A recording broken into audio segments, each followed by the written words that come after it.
Hey guys, tonight we begin with the remarkable lives and incredible resilience of medieval peasants, the everyday heroes who, despite the odds, managed to survive some of the coldest and most brutal nights in history.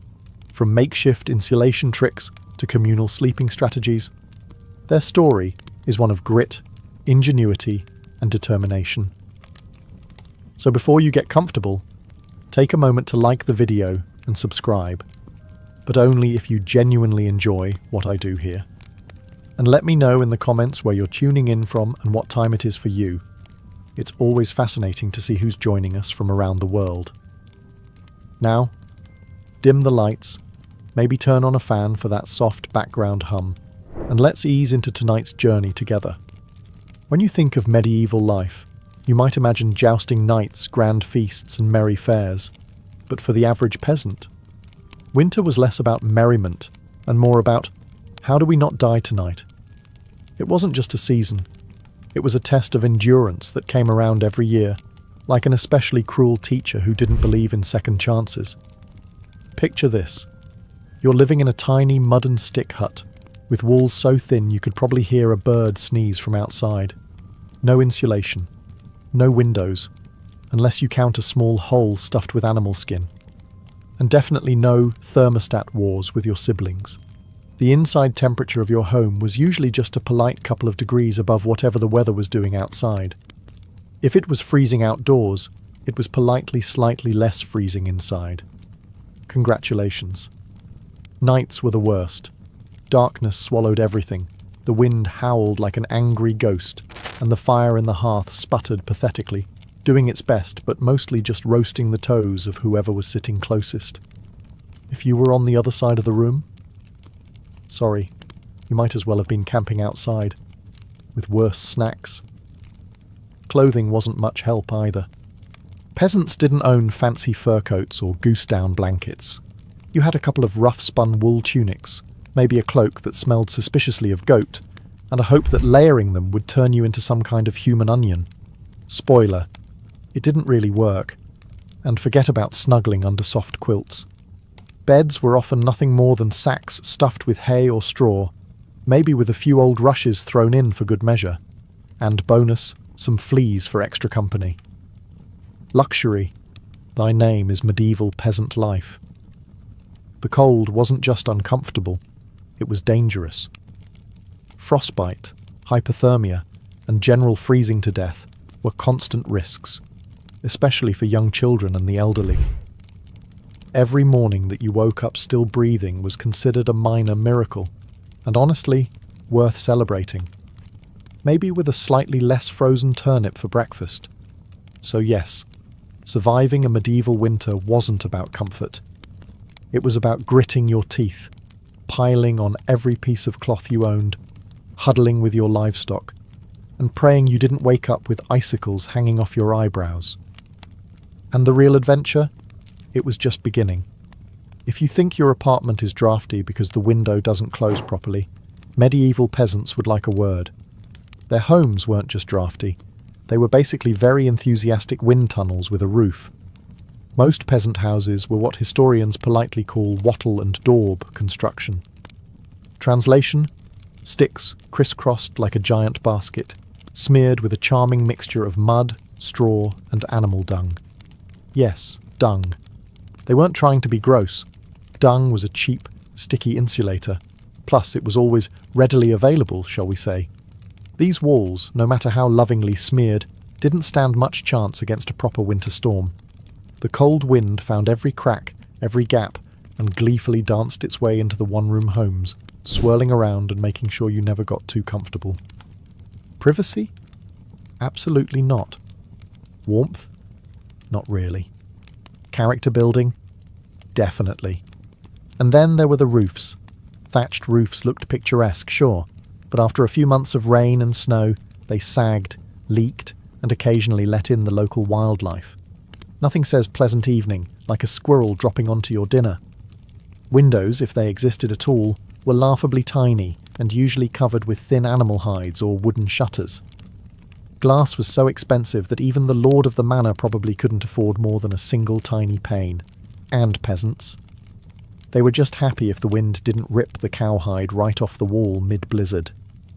To make matters worse, floors were often just compacted dirt. When it rained or snowed heavily, mud seeped up through the ground, so technically you could say they had indoor water features. Not that they appreciated it. In winter, every step inside your own home could feel like trudging across a frozen marsh. Cold from below, cold from above, cold from inside. It was a three-dimensional assault on your body heat. But medieval peasants weren't the type to whine. They packed gaps with moss, jammed old rags into the worst drafts, and huddled close to each other. Human insulation at its finest. Creativity, stubbornness, and a bit of sheep grease rubbed into the walls were often the only things standing between them and becoming medieval popsicles. Because if your house was falling apart, and your best protection against the elements involved mud and goat hair, well, at least you could laugh about it. Sort of. If your teeth weren't chattering too hard. As if the freezing air wasn't enough, medieval peasants also had to battle a silent enemy rising from below, the frozen ground itself. Floors weren't really floors back then. They were just slightly flatter patches of earth inside your home. Maybe if you were lucky, someone had thrown down some straw or old rushes to give you the illusion of comfort. But make no mistake, you were sleeping one insulted back away from the cold, hard dirt. And oh, that cold was relentless.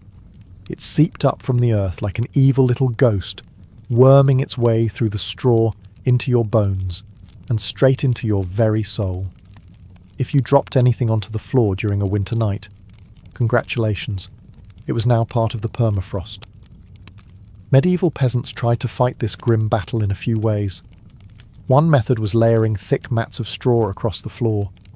If you could afford it, or more realistically, if you could steal enough of it from your neighbour's field without getting caught, you might have a decent insulating barrier. But straw flattened fast, got mouldy even faster, and added an extra crunchy soundtrack to your already miserable nights. Some homes layered dried rushes onto the dirt instead.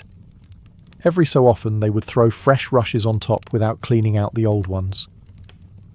Over time, this created a fascinating ecosystem of decomposing plants, fleas, and whatever mystery creatures decided to move in. It was basically medieval carpet padding. If your carpet was alive, slightly damp, and smelled like a wet dog. Beds, for those who had them, didn't solve much. They were usually little more than wooden frames packed with, you guessed it, more straw or hay. Instead of cosy mattresses, you had poking, shifting, crunchy layers that did little against the cold radiating from below. Tossing and turning wasn't about comfort. It was a desperate, awkward dance to keep blood flowing and avoid freezing one side of your body.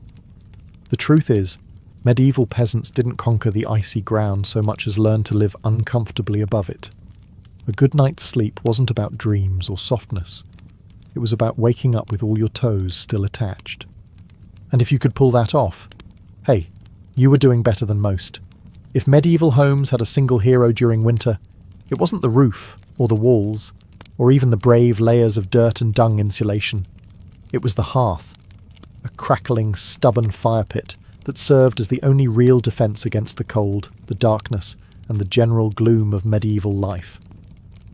At the centre of nearly every peasant home was a simple fire. No fireplace with a fancy stone mantel, no neat chimney sweeping the smoke skyward. Instead, you had a basic pit or pile of stones, some half-burned logs, and enough smoke pouring into the room to make you wonder if you were slowly becoming a ham. That's right. Most homes didn't even have chimneys. Smoke just kind of did its best. It drifted out through small holes in the roof, cracks in the walls, or right into your lungs if it was feeling lazy that evening. It wasn't ideal for breathing, or your overall lifespan. But on the bright side, it did a great job of fumigating fleas and other unwanted guests. Who needs pest control when you're marinating in smoke 24/7? The hearth wasn't just about warmth either. It was the kitchen, the light source, and sometimes even the medieval version of a television. people sat around the fire telling stories, gossiping, or just staring into the flames because, frankly, there wasn't much else to do after sunset. Keeping the fire alive wasn't just a nice idea, it was mandatory. Letting the fire die out at night was like putting up a sign for the cold to come in and finish you off. Plus, reigniting a fire in winter wasn't as easy as striking a match. You had to work with flint, steel, kindling, and more prayers than you'd ever offered before. Everyone in the family had a duty, stoking the flames, watching the embers, adding peat, sticks, or if you were lucky, a precious piece of dry wood. It was a constant battle between human persistence and the smothering cold that wanted nothing more than to snuff you out. The hearth didn't guarantee survival, but without it, survival was downright impossible. It was a smoky, sputtering, often disappointing little fire. But in a medieval winter, it was the beating heart of hope. If there was one thing medieval peasants feared more than running out of ale, it was letting the fire go out overnight. Without that warm, flickering lifeline, the cold would creep in faster than a tax collector after harvest. And in the dead of winter, restarting a fire from scratch wasn't just inconvenient, it could be deadly. Matches didn't exist yet. Lighters? Dream on. Rekindling a fire meant striking flint and steel together, praying for a single precious spark, and then coddling that spark with tender love and whatever dry kindling you hadn't already burned days ago. Imagine trying to do all this in the freezing dark, half asleep with frozen fingers. Now add a hungry wolf howling in the distance for extra motivation. So peasants got smart. They banked the fire. No, not in a cozy savings account. Banking meant carefully burying the embers under a mound of ash right before bed. The ash acted like a blanket, insulating the glowing coals and keeping them alive, just barely, until morning. If you did it right, you could stroll over at sunrise, poke the pile a little, add fresh wood, and, voila, fire without the frostbite. But if you did it wrong? Well, let's just say mornings got a whole lot colder and a whole lot grumpier. Fire banking was an art, passed down from parent to child like a prized family recipe. Everyone had their own little secrets. Some said use dry ash only, others insisted a bit of dampness was key. Some packed the embers tight, others let them breathe. You could practically start a medieval argument just by suggesting a better fire banking method. It was the ancient version of arguing over barbecue techniques, just with slightly higher survival stakes. Sometimes banking the fire wasn't enough. A howling wind might sneak through a crack and snuff it out anyway, or a clumsy sheep might stumble into the hearth. Yes, it happened. That's why some families took turns getting up in the night to check the coals, basically the medieval equivalent of sleepwalking to the thermostat. In the end, fire banking was less about mastering nature and more about buying just a few more precious hours of warmth. And if you woke up to even a single surviving ember, that was your victory, right there, and enough to face another day of battling the cold. In medieval times, the phrase, "the more, the merrier," wasn't just about parties. It was a winter survival tactic. When the fire sputtered and the freezing winds whistled through every crack, there was one surefire source of warmth, each other. And if that meant sleeping cheek to cheek with your entire family, neighbours, livestock, and possibly a very confused goose, so be it. Forget about personal space. Privacy wasn't even a concept. On the coldest nights, the goal wasn't comfort. It was, don't wake up frozen to the floor. Entire households piled into the warmest corner of the house, wrapped in whatever scraps of cloth they could find, and formed what could best be described as a desperate, snoring human lasagna. Younger kids squeezed in between parents, grandparents snuggled under the outer layers, and if Cousin Ethel showed up unexpectedly, well, there was always room for one more. If you were lucky, you got to sleep in the middle, where body heat radiated from all sides. If you were unlucky, you were on the edge, the medieval equivalent of sleeping next to the door of a meat locker. And woe to the person who moved too much during the night. You shift once to get comfortable, and suddenly you've knocked Aunt Maud into the freezing draft by the wall. Congratulations, you're now the family villain. Sometimes even bedding was shared. A communal straw mattress that slowly flattened under the nightly weight of multiple generations. And because hygiene wasn't exactly winning any awards back then, let's just say it wasn't the most fragrant sleeping arrangement. But hey, when it's you versus frostbite, you stop being picky. Body heat wasn't just nice, it was strategic. Some medieval guides even recommended deliberately arranging the strongest, warmest people on the outside of the group, like human shields against the cold. Babies and frail elders were tucked deep in the centre, treated like the precious little heat generators they were. This wasn't just about survival, though. Over time, it became part of daily life, part of family bonding. Long winter nights huddled together led to storytelling, singing, and undoubtedly some very interesting conversations muffled under a shared wool blanket. So next time your sibling steals your blanket or your dog hogs the bed, just remember, at least you're not fighting for elbow space between a snoring uncle and a particularly judgmental goat. If you thought modern roommates were a challenge, medieval peasants would like to introduce you to their winter housemates: cows, goats, pigs, chickens, basically anything with a pulse and a little bit of body heat. Bringing animals indoors wasn't just a quirky village tradition, it was vital for survival. Livestock generated warmth, and in a poorly insulated hovel where the wind howled louder than your stomach, every little degree mattered. Plus, if your goat shared a wall with you, it was slightly less likely to get stolen by a neighbour in the dead of night. 2 birds, 1 stinky stone. At night, the house became a chaotic living furnace. Chickens nested in corners, pigs snorted near the hearth, and cows lounged luxuriously against the walls, chewing cud like they paid rent. It wasn't glamorous, far from it. If you've ever been stuck in a car on a summer road trip with someone who forgot to shower, imagine that. But it's a cow, it's winter, and there's literally nowhere else to go. The smells? Legendary. By springtime, the perfume of a shared winter was something fierce. You didn't need to light a candle. Your nostrils were already on a wild ride. But medieval peasants developed a selective nose. They didn't complain much because they knew one uncomfortable truth. The more animals inside, the fewer frozen toes in the morning. Certain animals even had prime spots. Cows, being the biggest and warmest, usually took centre stage near the family. Goats were allowed closer in for their warmth, and because goats, being goats, would find a way inside anyway. Chickens roosted in rafters or old baskets, and pigs, well, pigs didn't care. They plopped down wherever they pleased, probably right in the middle of the floor. Of course, sharing your bedroom with livestock wasn't without hazards. Imagine drifting off peacefully, only to be rudely awakened by a chicken deciding your hair makes a good perch, or stepping barefoot into something suspicious. First thing in the morning. Yes, medieval mornings could be full of surprises.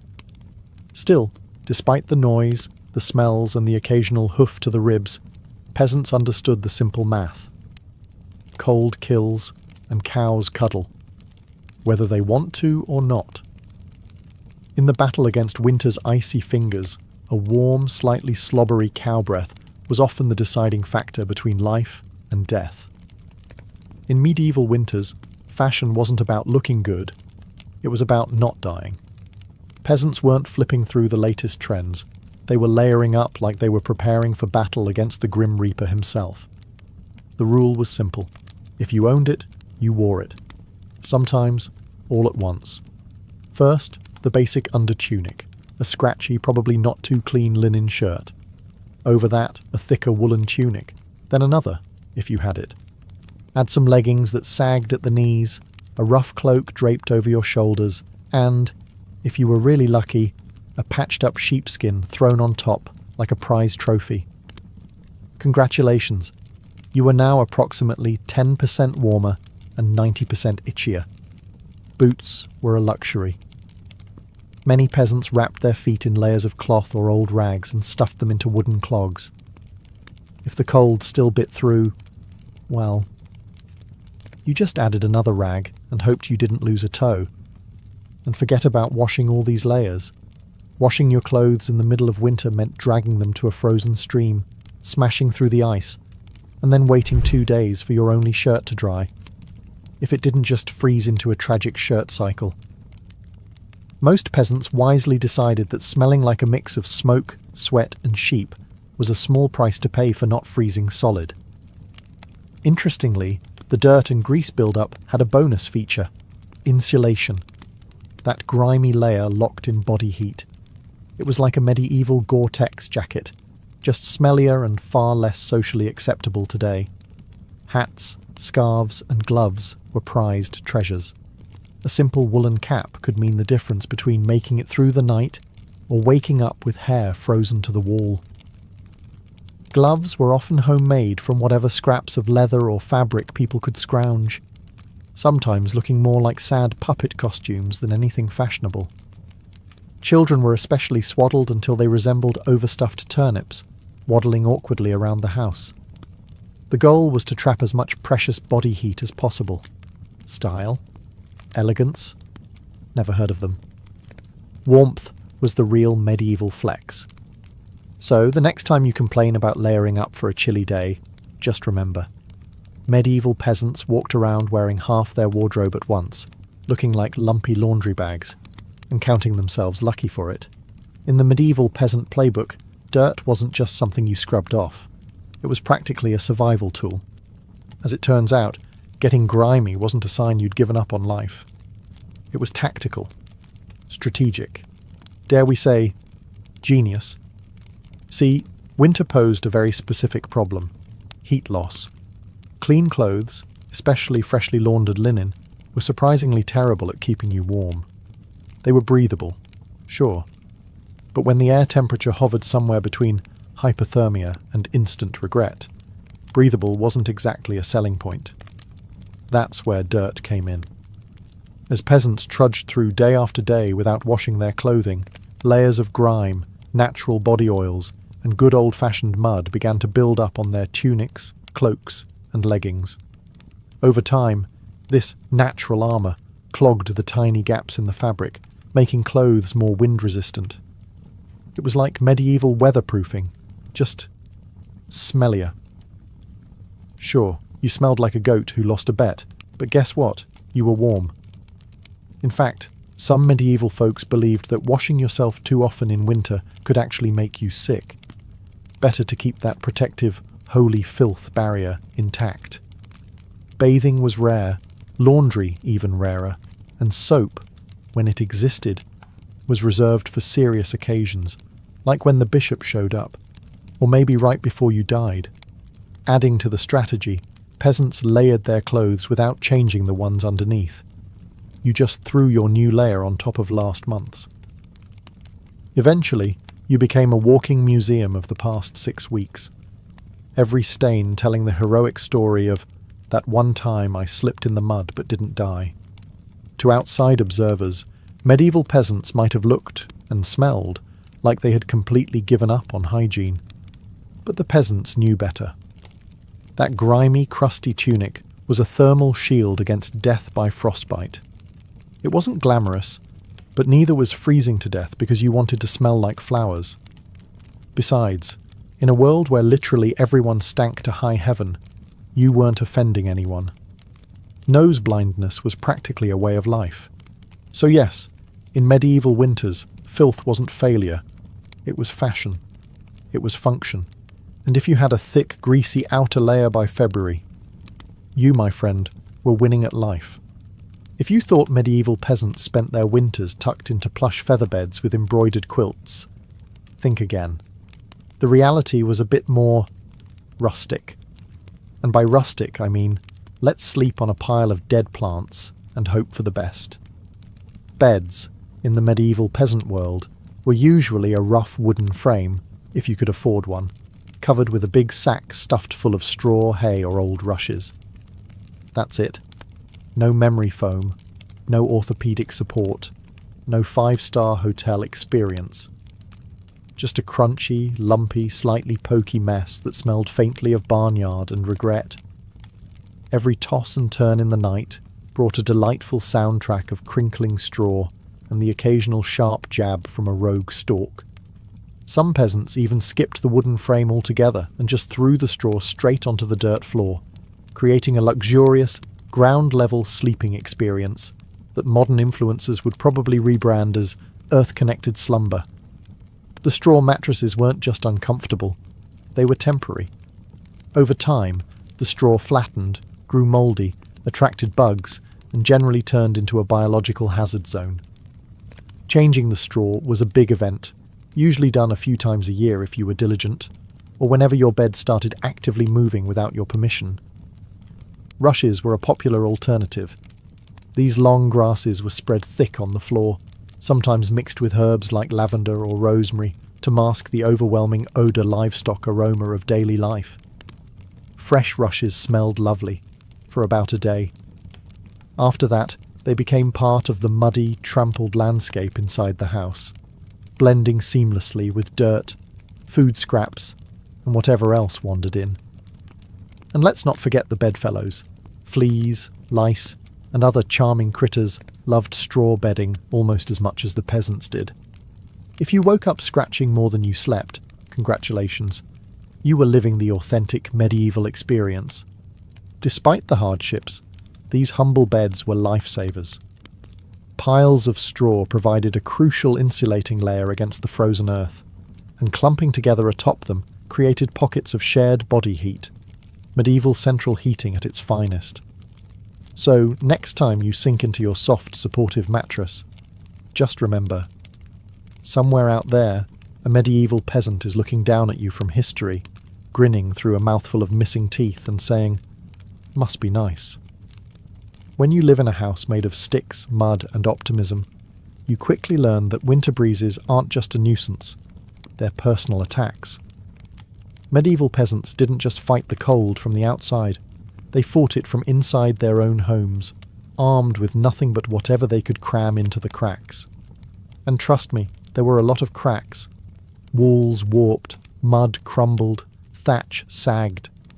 The cold seemed to find new places to sneak in every night, like a mischievous poltergeist with a grudge. Sealing up the house became an art form. Peasants stuffed gaps with moss, straw, scraps of old cloth, bundles of dry grass, and sometimes even animal hair. If it was soft, squishy, or vaguely insulating, it was jammed into a hole somewhere.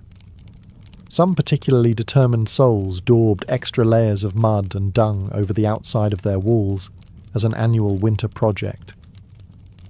Imagine standing there in freezing weather, slapping cold manure onto your own house while muttering, "This is fine, this is luxury." Because in a way, it was. Roof leaks were another battlefield. Thatch, while cheap and plentiful, wasn't exactly waterproof, especially after a few seasons of rain and snow. Peasants would plug holes in the roof with spare bits of cloth, bundles of reeds, or, in moments of true desperation, chunks of turf stolen from the nearest field.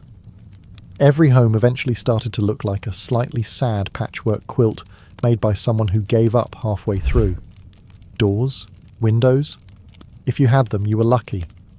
But even then, they were little more than wood planks hung by iron nails and sheer stubbornness. Window holes were often covered with animal hides or thick cloth soaked in animal fat to block out the worst drafts, and add a bonus aroma of mystery meat to the living space. Every night was a battle between human ingenuity and the relentless sneaky cold. One minute you were warm, the next minute a sudden gust would find the one spot you missed, slapping you awake like a frosty hand of doom. Yet somehow, through cleverness, stubbornness, and a refusal to accept slightly frozen as a permanent state of being, medieval peasants patched, stuffed, and muddled their way through the worst winters nature could throw at them, one muddy handful at a time. When the cold bites hard enough to keep you awake at night, medieval peasants had a solution. Don't even try to pretend everyone's sleeping at once. Instead, they developed a survival strategy that today would make any military commander proud: sleeping in shifts. It wasn't some grand, organised system with whistles and roll calls. It was far simpler and much more desperate. Half the household stayed awake, tending to the fire and patching up stray drafts, while the other half curled up under threadbare blankets and hay, trying to catch a few precious hours of half-frozen sleep. The fire needed constant attention. Left alone, it would die down, and restarting it, remember, was about as easy as getting a stubborn donkey to dance.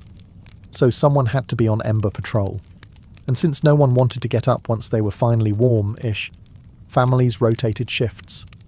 You dozed for a few hours, got elbowed awake, then stumbled over to the hearth to poke, prod and curse the fire back to life, while trying not to step on a goat. The rotation wasn't glamorous. There were no night vision goggles, no late-night snacks, and certainly no 5 more minutes snooze buttons. Just stiff joints, heavy eyelids, and a growing resentment toward whoever snored loudest during your shift.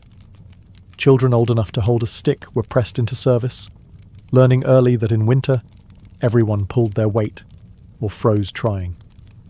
Grandparents sometimes stayed by the fire longer, both because of their experience and, frankly, because arthritis made lying down and getting up again a monumental event. And when it was your turn to sleep, good luck. With people moving about, animals rustling, wind battering the walls, and the occasional sharp nudge from a sibling who, accidentally, rolled over too hard, getting quality rest was a miracle. Yet despite the exhaustion, the system worked. Sleeping in shifts meant that there was always a set of eyes, and cold, begrudging hands, ready to keep the hearth alive. The embers survived, and by extension, so did the family. So next time you grumble about waking up to adjust the thermostat or let the cat out, spare a thought for the medieval peasant, squinting into a smoking fire at 3 a.m, wondering if toes were really that important after all. You know it's cold when you have to think about how you breathe just to stay alive. Medieval peasants didn't just battle the freezing air with cloaks, fires, and creative sleeping arrangements. They even adjusted the way they inhaled and exhaled to survive the night. The problem was simple. Deep, open-mouthed breathing pulled icy air straight into your lungs. In a world where pneumonia could kill you faster than you could say, "Hail Mary," that was a risk nobody wanted to take. So peasants learned the art of what you might call survival breathing. Instead of sucking in huge gulps of air like they'd just run a marathon, they kept their breathing shallow, slow and, most importantly, through the nose. The idea was to gently warm the incoming air a bit before it hit their lungs. It wasn't perfect, but it was better than coughing yourself into the grave by February. If you accidentally took a big mouthful of cold air, congratulations. You just bought yourself a ticket to a week of hacking up bits of what felt like your soul, with no doctors in sight, and grandma treating you with hot onion tea and firm prayers. Some people even tucked parts of their cloaks, shawls or rags up over their faces while they slept, creating a makeshift breath-warmer barrier. Of course, this also meant you ended up with a damp, slightly soggy fabric patch clinging to your mouth by morning, but hey, it beat freezing from the inside out. Children were taught these tricks early on. Parents would scold little ones for panting like dogs, indoors during the cold months. And honestly, between strict breathing lessons, itchy wool layers, and sleeping next to an aggressively gassy goat, medieval childhood winters were character building on a whole different level. At night, tucked into straw bedding under piles of cloaks, and next to a gently steaming cow, breathing became an art form.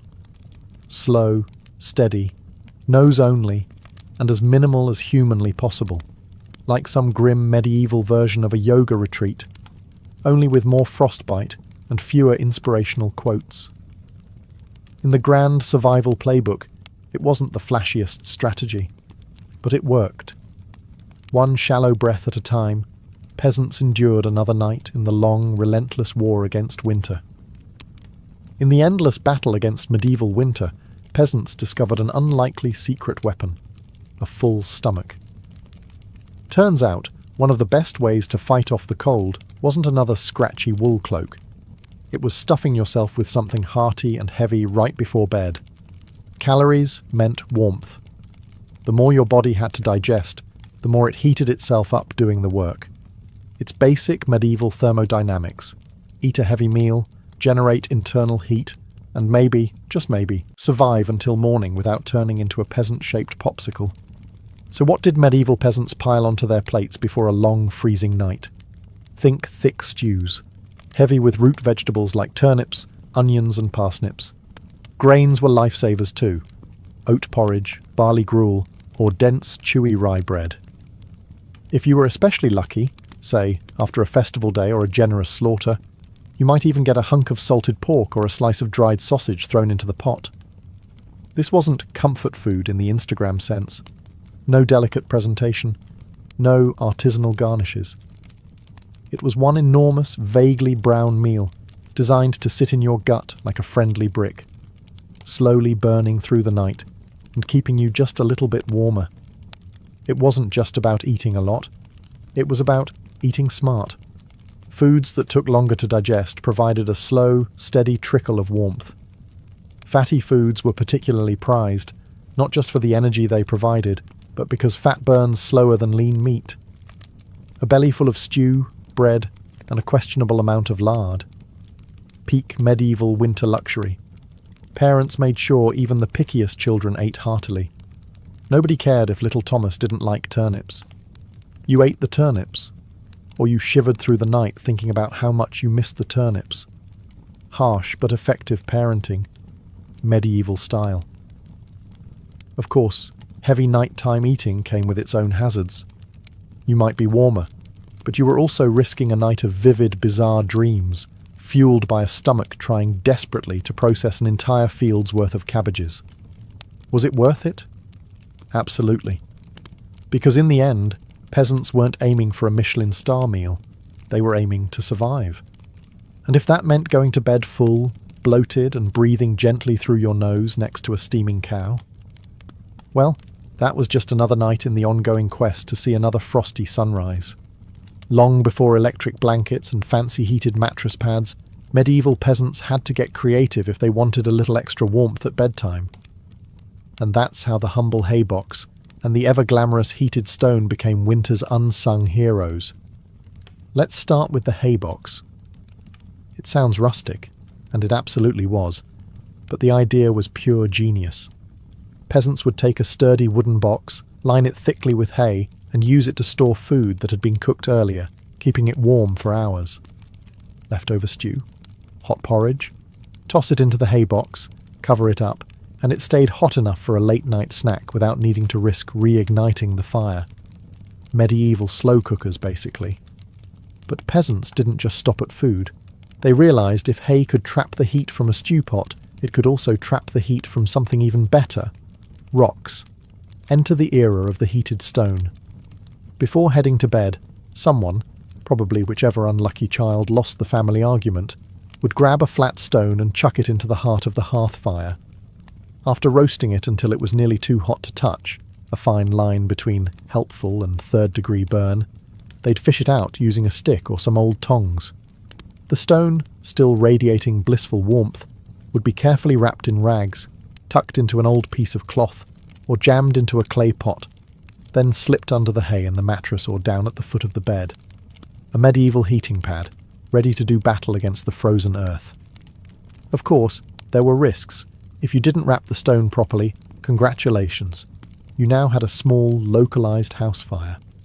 And if you dropped it on your foot, well, let's just say winter injuries weren't always caused by slipping on ice. But when everything went right, that stone provided precious, comforting warmth that could last for hours.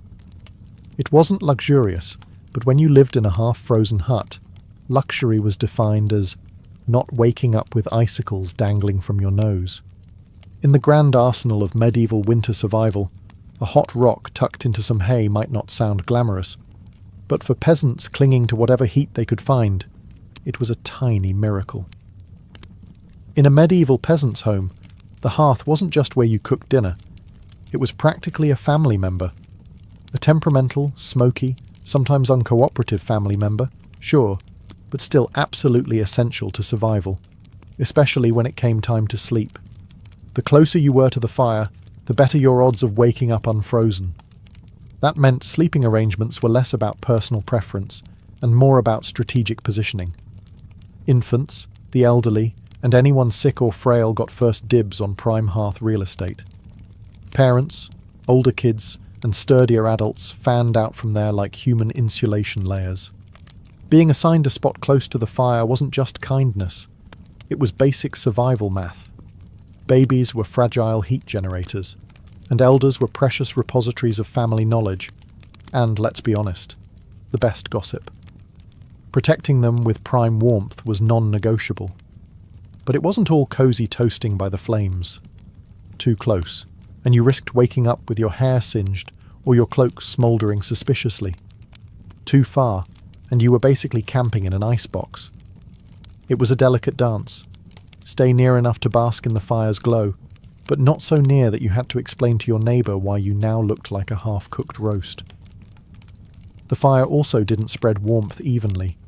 It mostly roasted the people directly in front of it, while everyone else fought over the narrow cone of heat like cold lizards jostling for a sunbeam. If you were lucky enough to fall asleep facing the fire, you might have one blissfully warm side, and one side frozen so solid you could probably knock on it. Pets and livestock, of course, muscled in too.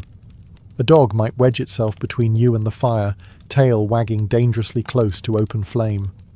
Chickens sometimes perched perilously on hearthstones, clucking softly into the night like tiny feathery guardians of warmth. Every crackle of the logs, every shift of glowing embers was a tiny promise. You're still alive, you're still warm, for now. And so peasants drifted into uneasy sleep, lulled by the fire's pops and hisses, each breath forming small clouds in the frigid air beyond the fire's fragile circle. It wasn't perfect, it wasn't comfortable, but it was life, clinging to warmth by a thread of glowing coals.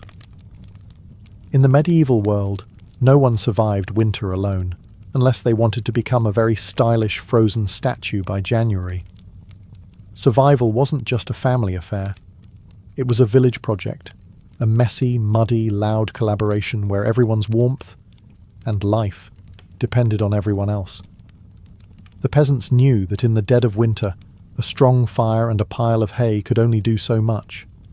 If your neighbour's house went dark, you noticed. If the smoke from old Tom's hearth suddenly stopped curling into the sky, someone went to check. And not just because Tom owed you a chicken, though that might be part of it, but because community meant survival. Villages had unofficial winter watchers, often the young or the elderly, who couldn't work the fields, but could keep an eye on who was coughing too hard, who hadn't come to barter at the market in a few days, or whose home looked a little too still in the morning frost. These people were the medieval version of neighbourhood patrol, minus the reflective vests, plus a lot more sheep. If a family's fire went out, it was a near emergency. A good neighbour would rush over with a glowing coal bundled in rags, or better yet, invite them into their own smoky, overcrowded hut for the night. Yes, it meant squeezing an extra 4 bodies into an already cramped space, but it was better than finding frozen friends come spring thaw. Communal food stores played a role too. During especially brutal winters, villages sometimes pooled their last salted meat, grain, and dried vegetables. It was grim charity. No one had much, but a few communal meals could be the difference between staggering into spring or not. Even children understood the stakes. They helped deliver wood, shared embers, and ran urgent messages when someone needed help. No one was too small or too tired when winter came knocking. Sure, medieval villages weren't all sunshine and hugs. Feuds happened. Disputes over land, goats, or who borrowed whose good cooking pot never really went away. But when the nights grew deadly cold, old grudges were often quietly shelved. After all, a rival was still worth saving, because tomorrow it might be you needing rescue. In the icy heart of winter, the village became one big, stubborn family. Sometimes dysfunctional, often hilarious, always fiercely determined to survive together. One muddy boot, one crackling ember, one frozen smile at a time. When medieval peasants faced the merciless cold of winter, they didn't just pile on cloaks or stoke the fire. They prayed. A lot. Because when the wind howled like wolves outside your paper-thin walls and the fire shrank into sullen embers, you wanted every possible advantage, including a little divine intervention. Faith wasn't just a Sunday affair back then. It was woven into every frozen breath. Before crawling under layers of straw and scratchy wool, families would kneel together, offering up hurried prayers to keep the fire burning, the roof intact, and their toes attached by morning. Saints became more than distant holy figures. They were winter's frontline defence. Saint Blaise, for instance, was called upon to protect against throat ailments. Not a minor concern when one mouthful of icy air could land you coughing up your soul. St. Nicholas wasn't just the jolly gift-giver of later legend. He was also asked to protect households from sudden ruin during the lean, deadly months. Superstitions wrapped themselves snugly around daily survival. Some families sprinkled a little holy water near the hearth before sleeping, hoping it would protect against evil spirits, or at the very least, mischievous drafts. Others marked doorways with blessed chalk after certain feast days, pleading for warmth and luck to find their way inside. Candles played a role too. Special vigil candles, often blessed by the local priest or the most pious old woman in the village, were sometimes kept burning throughout the night, a flickering plea against the cold darkness clawing at the walls. And of course, no serious winter prayer session was complete without a few promises. Dear Lord, if you just get us through this night, I swear I'll be kinder to my neighbour, even the one who keeps stealing our turnips. Faith wasn't some abstract comfort. It was a daily, urgent conversation. The peasants weren't asking for luxury, just survival. A little heat, a little food, and one more day to muddle through until spring broke the frozen grip on their tiny villages. It was simple, raw hope, whispered into the smoky rafters, tangled in breathless prayers and tucked under itchy blankets, that somehow carried them through the endless, merciless nights of winter. For all the ingenuity, prayers and stubbornness medieval peasants threw at winter, the truth was chilling. Sometimes it wasn't enough. And when winter won, it didn't just take a few unlucky souls. It took entire families, whole villages, vanishing them into silence beneath a heavy shroud of snow and ice. Some winters were particularly cruel, like the infamous Great Famine Winter of 1315, when rains destroyed crops, livestock starved, and freezing temperatures turned an already brutal existence into a slow, grinding disaster. People were so desperate that stories whispered of eating shoe leather, bark, and, in the most horrifying cases, each other. Failure to keep the fire alive wasn't just an inconvenience. It was often a death sentence. Without the hearth's meagre warmth, families huddled together for the final time. Neighbours would sometimes stumble across whole households in spring, bodies still locked in one another's frozen embrace, as if trying to share just a little more heat until the very end. Houses themselves could collapse under the weight of heavy snow or battering ice storms. A roof giving way in the middle of a frozen night wasn't just catastrophic, it was often fatal. Dragging yourself through thigh-deep snow to beg shelter from neighbours wasn't a guarantee either, especially if those neighbours were already stretched to the breaking point. Disease loved the cold too. Starvation weakened the body, and cramped, smoky homes turned into breeding grounds for pneumonia, bronchitis, and other deadly infections. A simple cough in December could easily be a funeral by January. And then there was the quiet horror. Frostbite. Fingers, toes, even ears blackened and died while still attached to their owners. Some villagers survived winters at the cost of their limbs, a grim badge of honour that said, "I made it through, but winter took a piece of me." Yet what's most haunting isn't just the death, it's the eerie normalcy of it. People accepted that each winter, some among them wouldn't see the thaw. Death wasn't unexpected. It was just another neighbour at the door, wrapped in frost, waiting its turn. Even amid the bitter cold and constant threat, medieval peasants pressed on, stubborn, grieving, clinging to life. Because as long as there was one ember left in the hearth, one breath hanging in the frozen air, there was still a fight worth fighting. When we look back at medieval peasants, those muddy, frost-bitten survivors of endless winters. It's tempting to see only their hardships, the cracked hands, the frozen toes, the smoke-choked huts. But buried beneath all that struggle is something far more powerful, a legacy of raw, stubborn ingenuity and unbreakable endurance. They didn't have central heating, thermal jackets, or cozy memory foam mattresses. They didn't even have the luxury of assuming they'd survive until spring. But what they did have, and what they left behind, was the blueprint for resilience. Every hay-stuffed mattress, every hand-banked fire, every moss-crammed wall gap was a testament to human creativity under pressure. Faced with impossible odds, they didn't collapse in despair. They adapted. They learned from the land, from each other, and from the bitter lessons carved by each brutal winter. Their communities were built on more than shared land. They were built on shared survival. They taught each other to watch over the sick, to pool resources when food ran low, to trust that helping a freezing neighbour today meant someone might help you tomorrow. They lived by the understanding that no one beats winter alone. Their faith, too, was a kind of endurance. They wove prayers into their daily lives, not just out of fear, but out of hope. Fragile, stubborn hope that tomorrow might be a little warmer, a little brighter. Hope that after 100 dark nights, spring would come again, and life would find a way to push through the frozen ground. And somehow, it did. Because of their sacrifices, because of their unglamorous victories, surviving one more night, one more storm, future generations thrived. Bit by frozen bit, they pushed humanity forward, enduring winters their ancestors could barely survive, until warmth and comfort became common expectations instead of distant dreams. Their blood, sweat, and ingenuity are stitched invisibly into the lives we live now.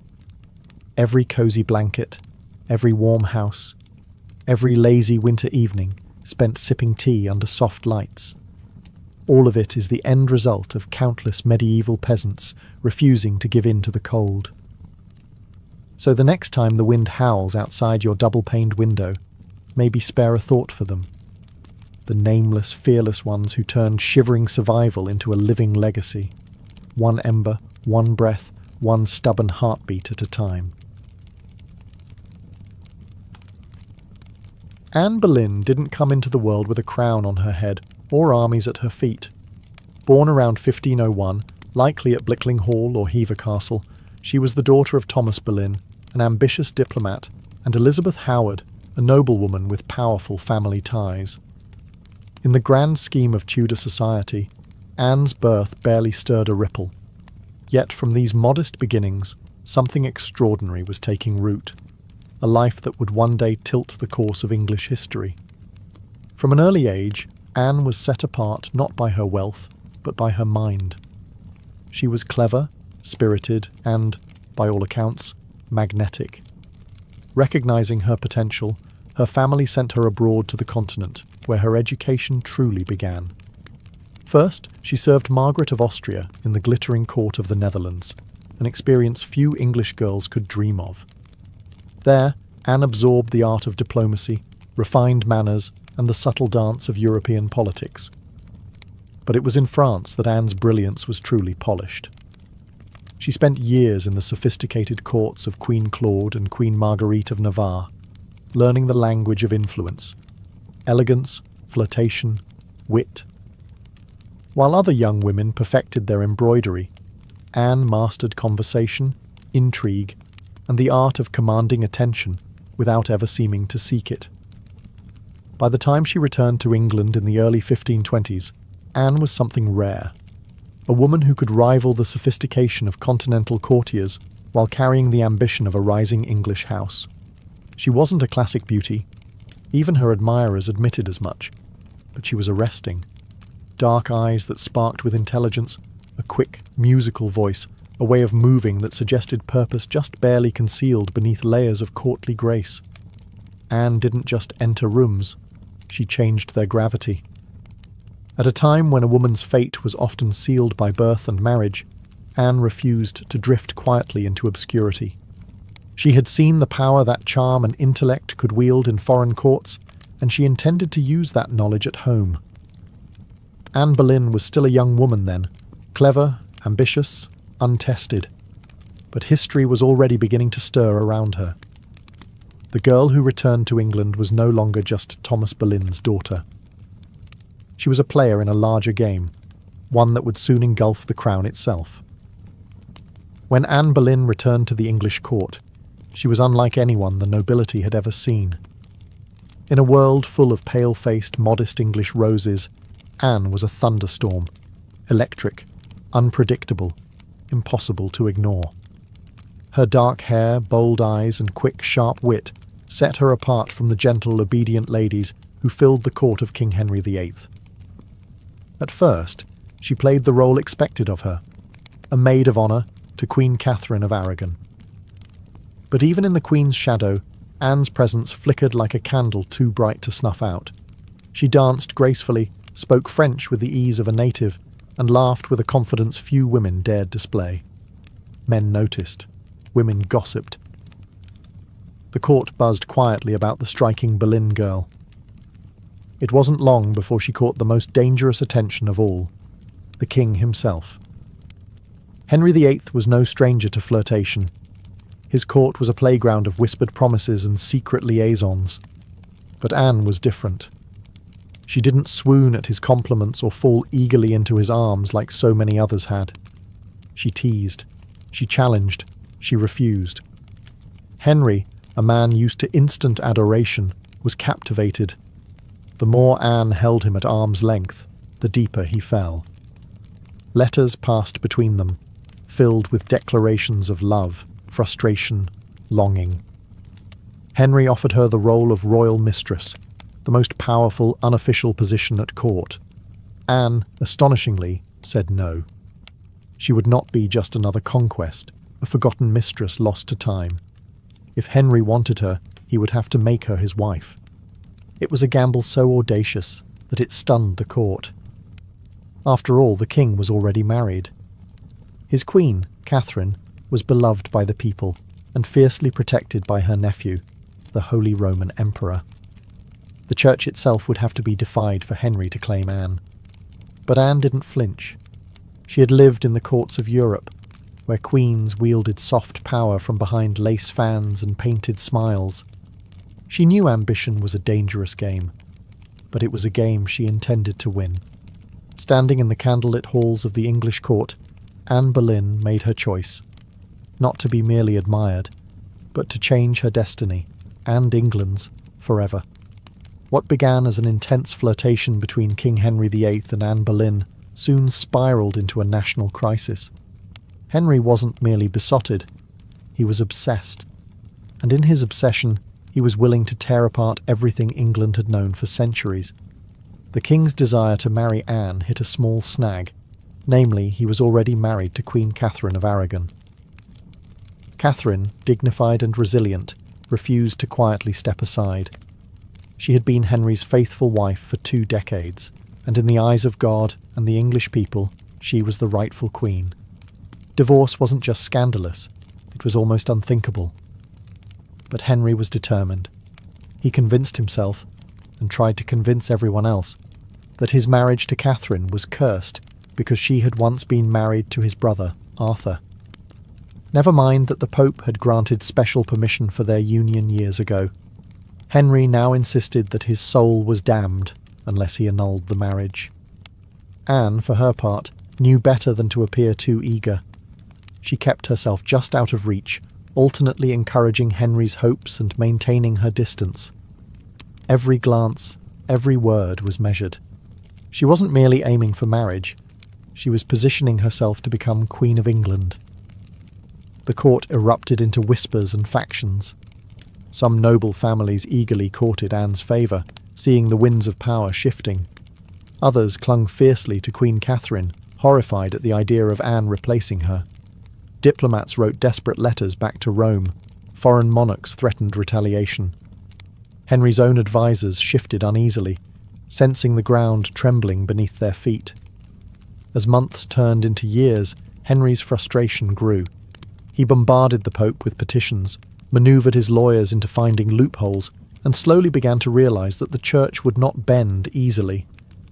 Catherine had powerful allies, including her nephew, Emperor Charles V, the most powerful man in Europe. Still, Henry pressed on, defying advice, tradition, and increasingly, the law itself. His courtship with Anne had become something far greater than personal desire. It was now a challenge to the very structure of England's political and religious life. Anne wasn't just capturing a king's heart.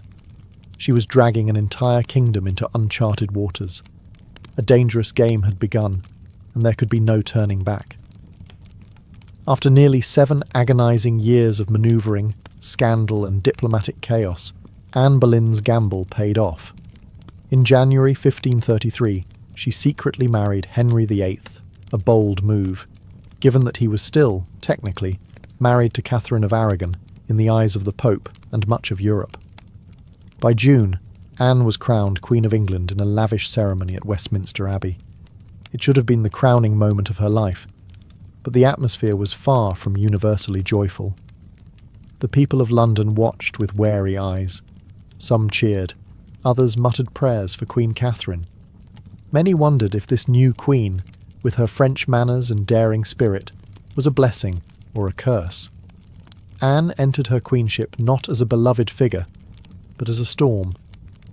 Unlike Catherine, who embodied traditional English values of humility and piety, Anne was dazzling, provocative, and politically savvy.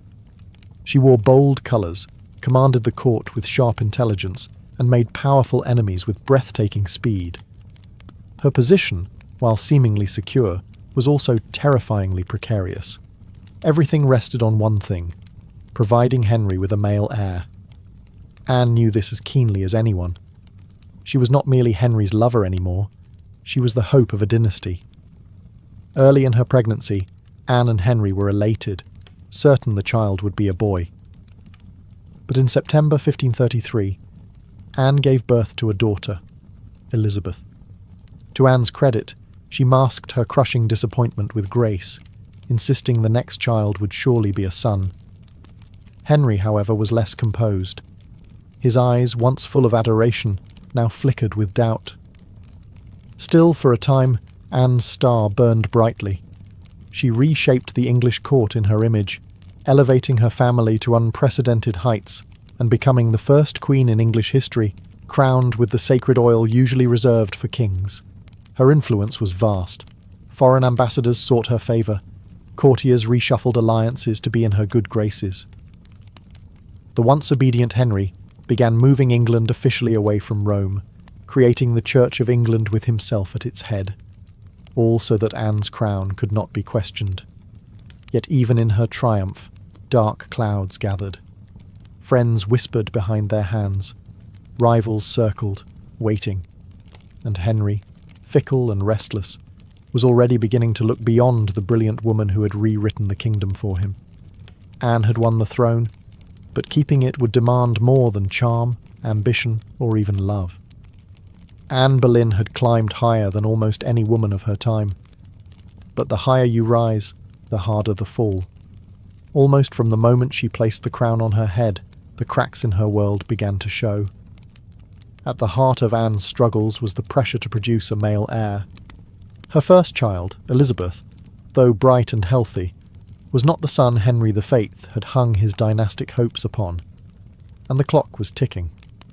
Anne suffered multiple pregnancies in quick succession, but heartbreak followed. Miscarriages that left her physically weakened and emotionally battered. Each lost child chipped away at the foundation she had built. Henry, once passionately devoted, began to pull away, his disappointment carving rifts between them.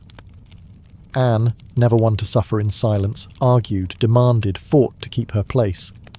But Henry, a man who prized obedience as much as beauty, grew tired of her sharpness, her defiance, the very fire that had once drawn him in. Outside the royal chambers, enemies were gathering like wolves. Many nobles who had tolerated Anne's rise with gritted teeth now openly schemed for her downfall. Catherine of Aragon's supporters never forgave Anne for what they saw as theft and sacrilege. Even commoners whispered against her, calling her the Great Whore, blaming her for the schism with Rome and the heavy-handed changes that followed. And then came Jane Seymour. Quiet, demure, everything Anne was not. Jane captured Henry's wandering attention just as Anne's influence began to wane. Where Anne had dazzled him with brilliance and challenge, Jane offered soothing compliance.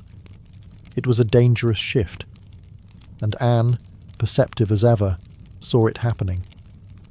She tried to reclaim her position, lavishing attention on Henry, promising more sons, begging for patience.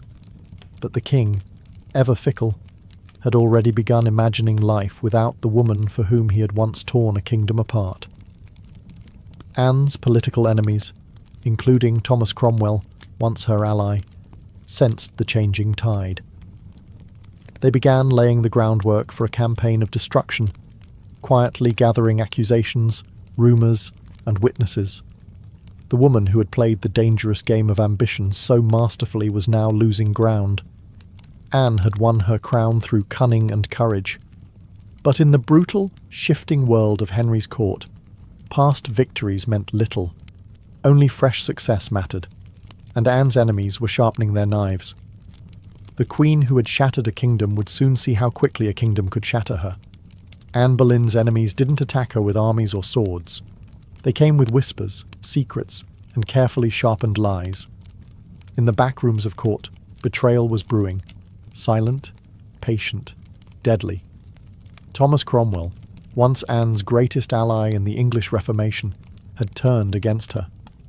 Their alliance had been built on mutual ambition, but now their interests clashed. Anne wanted reforms to help the poor and limit the power of greedy nobles. Cromwell wanted stability, favour with Henry, and no interference. Anne's boldness had made her dangerous. And in Henry's fickle heart, love had curdled into irritation, suspicion, and cold detachment. Anne had few true friends left. Even her charm, once her greatest weapon, now grated against the court's hunger for a gentler, more pliable queen. And Jane Seymour, quiet and calculating, waited just out of sight, the perfect contrast to Anne's fading fire. It was Cromwell who moved first. Knowing Henry was restless, knowing that the king wanted an exit but lacked a convenient excuse, Cromwell offered a solution. What if Anne could be removed, not by divorce, which would humiliate Henry, but by disgrace? The accusations were wild, monstrous even. Adultery, incest, conspiracy against the king. Anne, the proud, brilliant queen, painted as a betrayer, a temptress, a threat to the very crown she once redefined. Cromwell carefully gathered evidence, coaxing confessions under torture, twisting courtly flirtations into damning testimony. Several men, including Anne's own brother, George Boleyn, were arrested. The charges made little sense. They were riddled with contradictions and impossibilities. But in Henry's court, truth was whatever the king needed it to be. Anne, sensing the tightening noose, fought desperately. She appealed to Henry's memory, to the love they had once shared. But it was no use. The man who had once torn England apart for her now refused to meet her eyes. In May 1536, Anne was arrested and taken to the Tower of London. As the great gates slammed shut behind her, she knew the truth. She was no longer a queen. She was a prisoner, a pawn trapped in the brutal game she had once played so masterfully. Betrayal had sealed her fate. And now, alone in the tower, Anne Boleyn waited for the final move. Anne Boleyn stood in the great hall of the Tower of London, facing a tribunal of nobles, many of whom owed their very titles and fortunes to her rise. Now, they sat in judgment, cold and watchful, prepared to erase the woman who had once changed the destiny of England. The charges against her were shocking. Adultery with multiple men, including her own brother, George Boleyn. High treason. Conspiracy against the king. In another world, such accusations against a queen would have been unthinkable. But here, now, they were simply theatre. A grim performance designed to give Henry VIII exactly what he wanted. Anne's downfall wrapped in a thin veil of legality. Anne defended herself with the same fire that had once won Henry's heart. She denied every accusation with intelligence, precision, and an unwavering composure that astonished even her enemies. She reminded them that she had been crowned with sacred oil, chosen by God, and anointed as Queen of England. She reminded them of her loyalty, her sacrifices, her love. But it was all for nothing. The verdict had been decided long before Anne set foot in the courtroom. The trial was a spectacle for the court and for the people, a public unmaking of a once unbreakable woman. Witness after witness, many coerced or bribed, spoke damning words. Dates and places contradicted each other.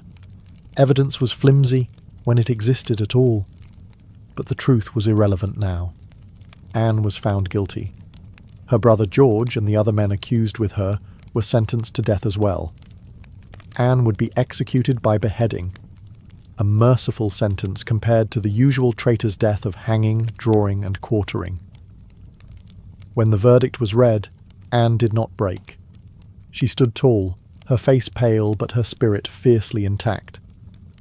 In those final moments before being led back to her cell, she spoke clearly, declaring that she was prepared to die, and prayed that God would have mercy on her soul. As the heavy doors of the hall closed behind her, the court exhaled in relief. The storm Anne had been, brilliant, dangerous, unforgettable, was nearly over. But even then, they did not understand. They were not erasing Anne Boleyn.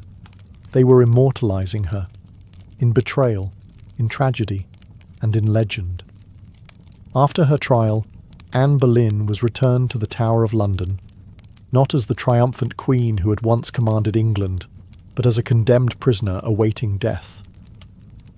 Yet even facing the end, Anne refused to crumble.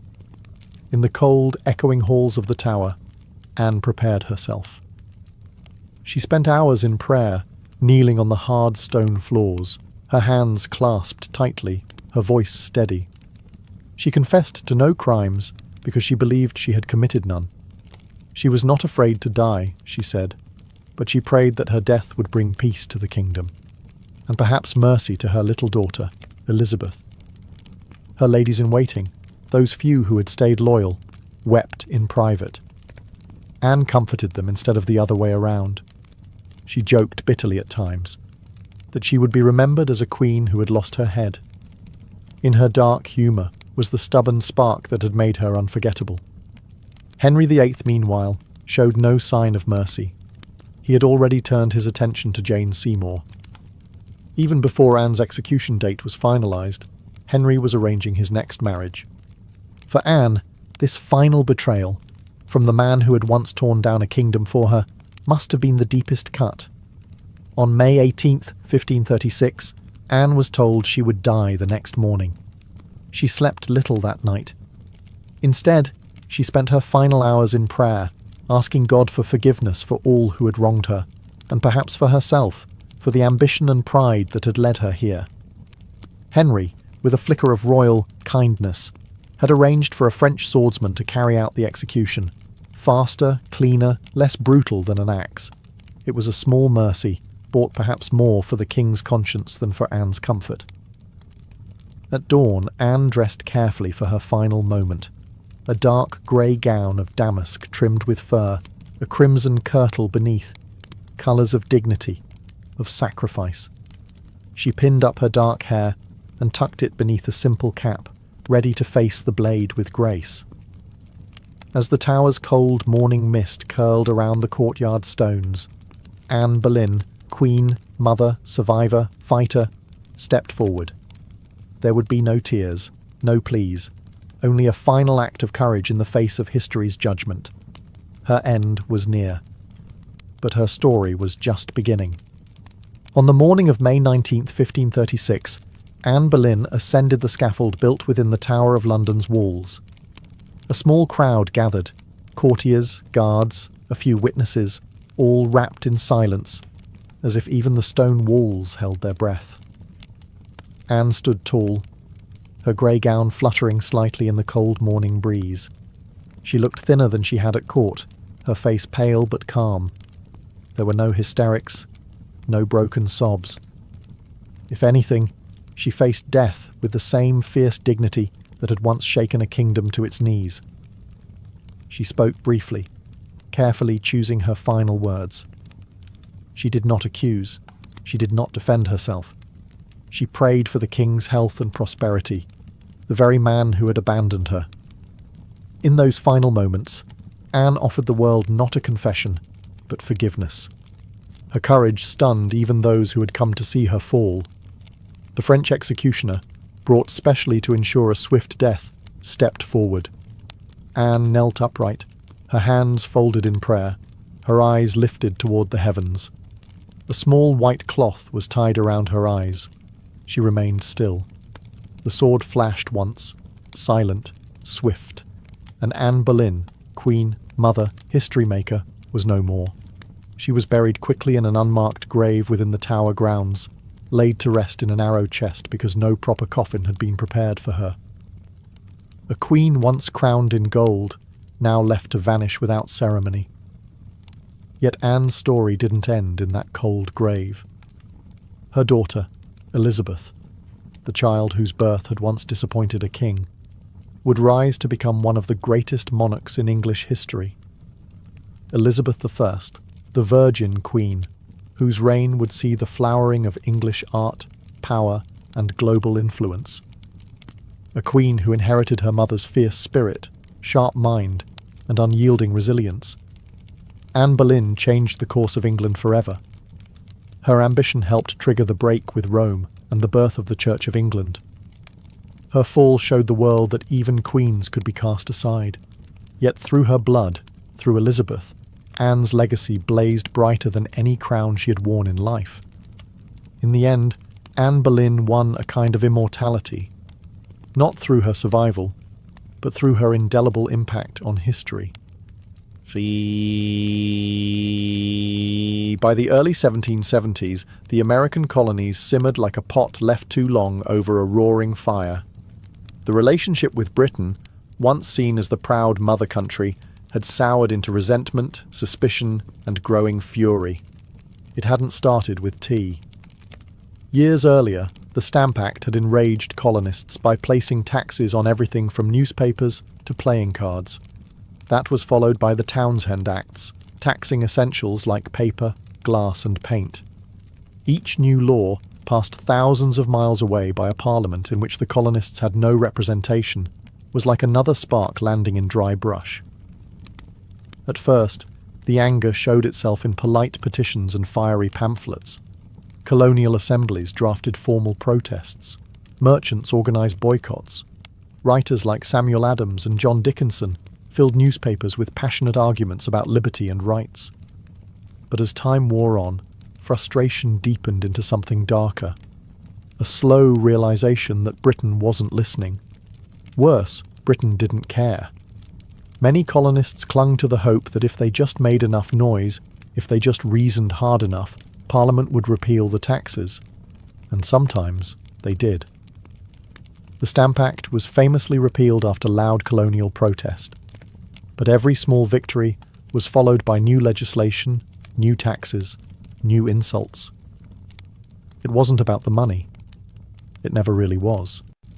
The taxes themselves were modest by British standards. What infuriated the colonists was the principle. They were being taxed without consent, treated as subjects rather than citizens, ruled like distant possessions rather than partners. Boston, more than any other city, became the beating heart of resistance. The Sons of Liberty, a secretive, fiery group of patriots, grew louder and bolder. In 1770, tensions exploded into violence when British soldiers fired on unarmed civilians in what became known as the Boston Massacre. Blood had already stained the cobblestones. Trust was a thing of the past. By 1773, the colonies were teetering on the edge. A final insult would tip them into open defiance. And it came, not in the form of soldiers or new laws or armies, but in the quiet, seemingly harmless shape of crates stacked with tea. The colonists didn't know it yet, but the night that tea floated in the cold waters of Boston Harbor, the world would change forever. In 1773, Parliament made a critical miscalculation. Believing the American colonies would quietly accept cheaper tea, they passed the Tea Act, a law that was supposed to save the struggling British East India Company and, incidentally, reassert Britain's right to tax the colonies. On paper, it looked like a good deal. The Tea Act allowed the company to sell tea directly to the colonies, cutting out the middlemen, slashing prices, and offering a luxury product at a bargain. A few pennies cheaper. What could possibly go wrong? Everything. Because the problem wasn't the price of tea, it was the principle behind it. The Tea Act left the hated tax on tea firmly in place. Accepting the tea, even at a discount, would mean acknowledging Parliament's right to tax the colonies without their consent. To many Americans, that was unthinkable, a surrender of the liberties they had fought to protect for more than a decade. The news of the Tea Act spread like wildfire through the colonies. Merchants fumed. They saw their livelihoods threatened by a monopoly that would crush local trade. Patriots raged at the hidden message. The Crown still believed it could do whatever it pleased. In Boston, the reaction was especially fierce. Already a city scarred by the Boston Massacre and years of economic hardship, Bostonians recognized the Tea Act for what it was, a trap disguised as a bargain. Refusing the tea became a matter of honor, a litmus test for loyalty to the cause of liberty. Public meetings swelled. Newspaper columns burned with fiery rhetoric. Groups like the Sons of Liberty, led by Samuel Adams and others, organized boycotts, vowing that no East India Company tea would be unloaded, sold, or drunk on American soil. All across the colonies, ships carrying the controversial tea were turned away by local resistance. In ports from New York to Charleston, the message was clear. We will not be bought.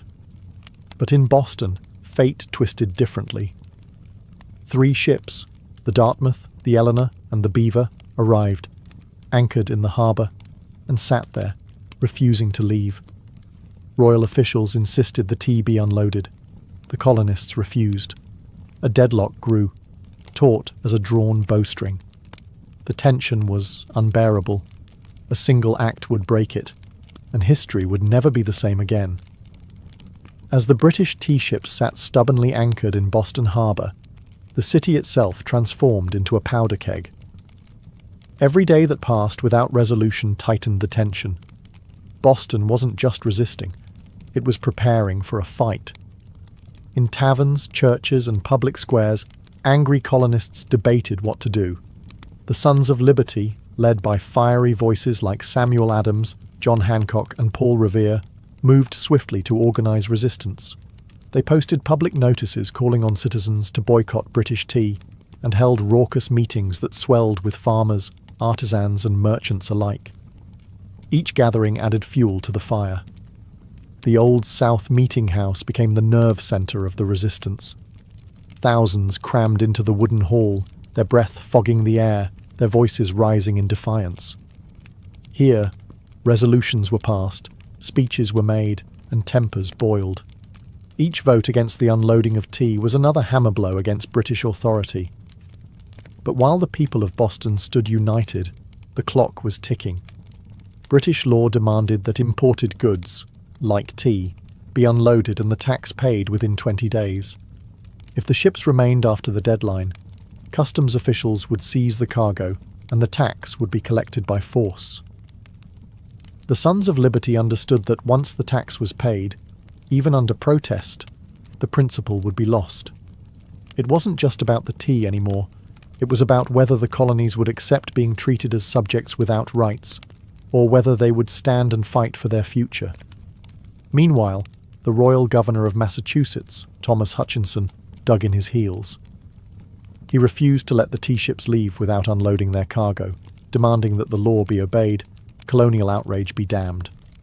To him, backing down meant admitting that mobs, not monarchs, ruled the colonies. Boston's standoff became a spectacle. Every man, woman, and child knew that something was coming. You could feel it in the air, that cold, sharp sense before a storm when the world holds its breath. All it would take was one spark to ignite an explosion. and somewhere among the crowded streets and crowded hearts of Boston, a decision was quietly taking shape, a plan that would echo across oceans and empires. December 16th, 1773, dawned grey and cold over Boston, a city balanced on the edge of history. For nearly 3 weeks, the tea ships had sat in the harbour like ticking bombs. Now, the final deadline had arrived. According to British law, the tea had to be unloaded and the tax paid within 20 days of a ship's arrival. If it wasn't, customs officials could seize the cargo, and British troops could be called in to enforce the law. Everyone knew it. Everyone knew what was at stake. If the tea came ashore, the principle was lost. If the colonists allowed it, even once, their cause, their claim to rights and liberty, would unravel. That morning, thousands of Bostonians and nearby colonists packed into the Old South Meeting House, the largest building in town. Some had walked miles through the icy countryside to be there. The meeting was so packed that men spilled out into the streets, straining to hear the fiery speeches echoing through the halls. Samuel Adams, the iron voice of rebellion, presided over the gathering. Speaker after speaker rose to denounce the Tea Act, to cry out against tyranny, to urge immediate action. But even among the defiants, uncertainty hung heavy. What could be done without sparking outright war? How could they stop the tea without opening the floodgates to brutal retaliation? As the afternoon wore on, riders galloped in with grim news. Governor Thomas Hutchinson remained unmoved. The ships would not be allowed to leave without unloading. The tea would be seized, the tax collected, the king's law enforced. The crowd buzzed with fury. The walls of the meeting house seemed to shudder with the force of it. Yet Samuel Adams stood calmly and spoke the words that signalled the end of debate. This meeting can do nothing more to save the country. A simple sentence. But everyone knew what it meant. There would be no more petitions, no more compromises. Action would be taken. Outside, a war whoop cut through the gathering gloom, the signal. Men disguised themselves quickly, smearing soot on their faces, donning blankets and feathers in crude imitation of Mohawk warriors. It wasn't about fooling anyone. It was about creating a symbol, a message no one could mistake. The deadline had passed. Boston would answer not with words, but with defiance. As twilight deepened over Boston on December 16, 1773, the quiet streets began to stir. Figures moved through the shadows. Ordinary men cloaked in rough blankets, their faces blackened with soot, some adorned with feathers. They weren't trying to fool anyone into believing they were real Mohawks. Their disguise was symbolic, an act of shedding their old identities, of taking a stand as something new, something fierce. By the dozens, they made their way to Griffin's Wharf, where the 3 tea ships, the Dartmouth, the Eleanor, and the Beaver, lay anchored. The harbour water churned cold and dark beneath them, thick with the sharp bite of winter air. There was no shouting, no drunken chaos. This was not a riot. It was a mission, carried out with calm, ruthless precision. Armed with hatchets and clubs, the disguised colonists swarmed the ships, overwhelming the few crew members still aboard. No harm came to the sailors. They were pushed aside, watched in silence as the operation began. Men split open the wooden chests with practiced blows, the fragrant smell of fresh tea spilling into the cold night air. Others heaved the crates overboard, their heavy splashes echoing across the still waters of the harbour. Chest after chest, 342 in total, was broken and dumped, until the black water swirled with thousands of pounds of tea leaves. Spectators watched from the wharf, silent, awed. British guards stationed nearby made no move to intervene. Whether from confusion, sympathy, or fear of escalating violence remains unclear. Some accounts suggest that even among British loyalists there was an understanding. Something had shifted, and there would be no stopping it tonight. The discipline was extraordinary. No cargo was stolen. No one raided the ships for valuables. Only the tea, the hated symbol of British oppression, was targeted. In a town where hunger and hardship were daily realities, the men could have easily turned the protest into an excuse for looting. They did not. When it was over, the harbour resembled a great, swirling cauldron, filled with torn chests and soaking tea leaves. The smell of the sea mixed with the sharp tang of smashed tea, filling the night air with a strange, bittersweet scent. The work was done.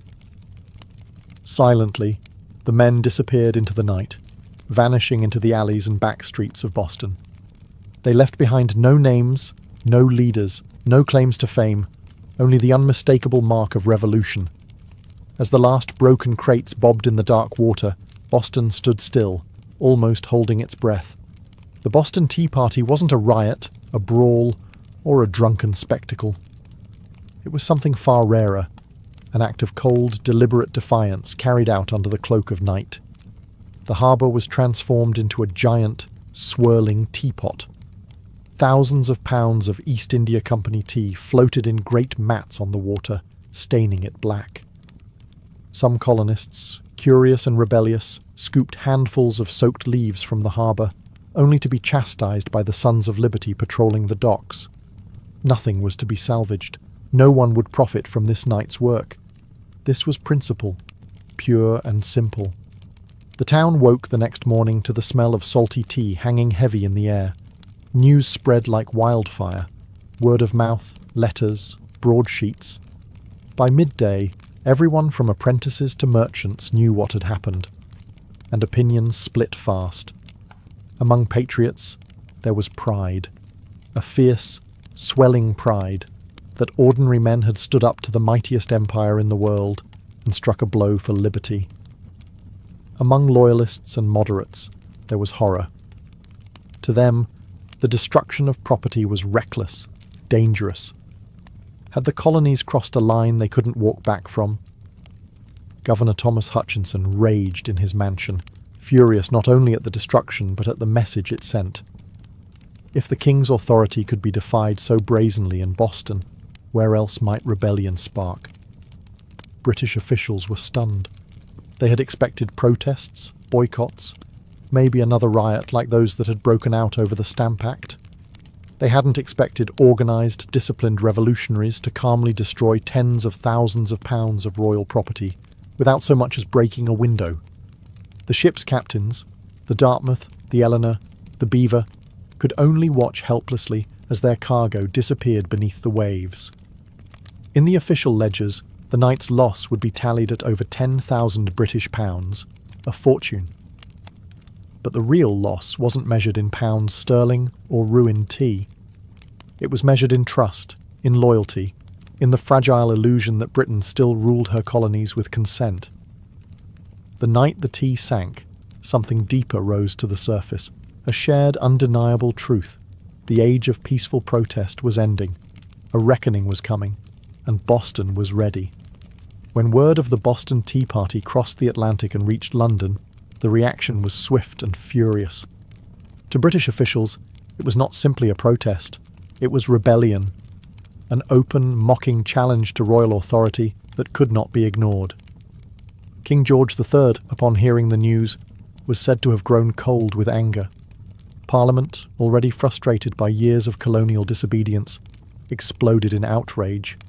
They demanded punishment, not just for the city of Boston, but as a warning to all the American colonies. The result was a series of laws so harsh they were quickly nicknamed the Intolerable Acts in America. The first blow came swiftly, the Boston Port Act. In one brutal stroke, Parliament ordered the closure of Boston's bustling harbour, the economic lifeline of the city, until the destroyed tea was paid for and order restored.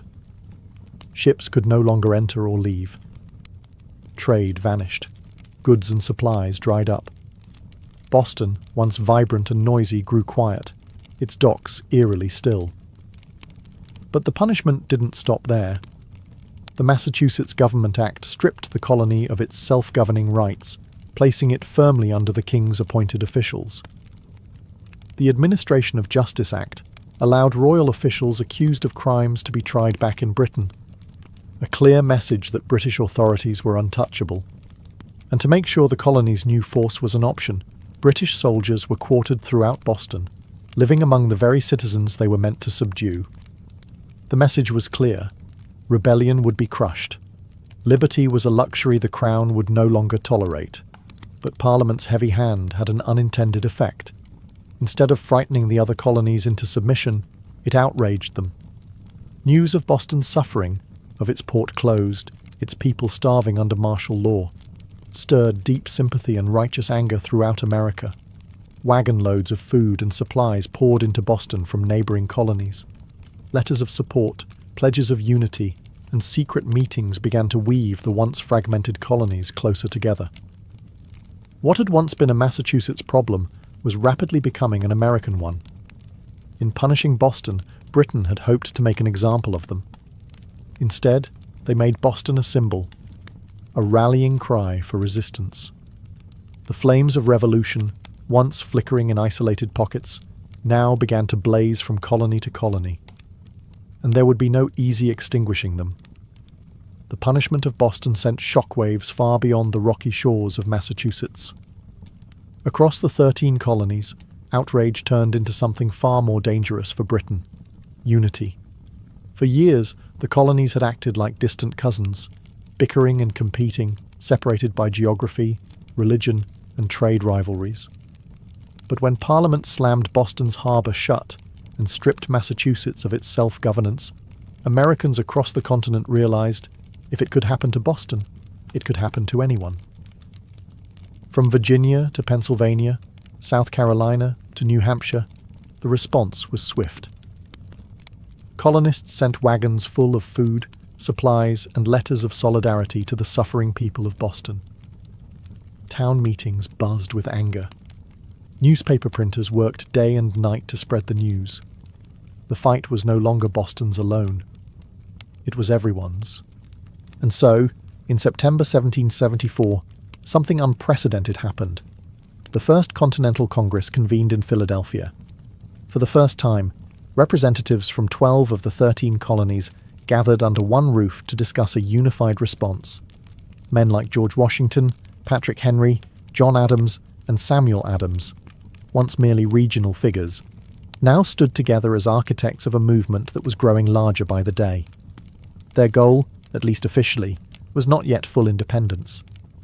Most still hoped for reconciliation, for a return to the old relationship of mutual respect under the British Crown. But beneath the polite debates and carefully worded petitions, a deeper understanding was taking root. The colonies could no longer afford to stand separately. At the Congress, they agreed to a sweeping boycott of British goods.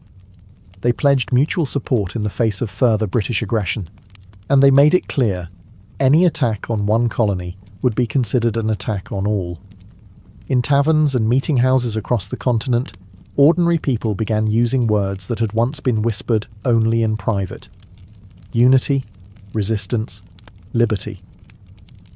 In bringing the hammer down on Boston, Britain had imagined it would crush rebellion.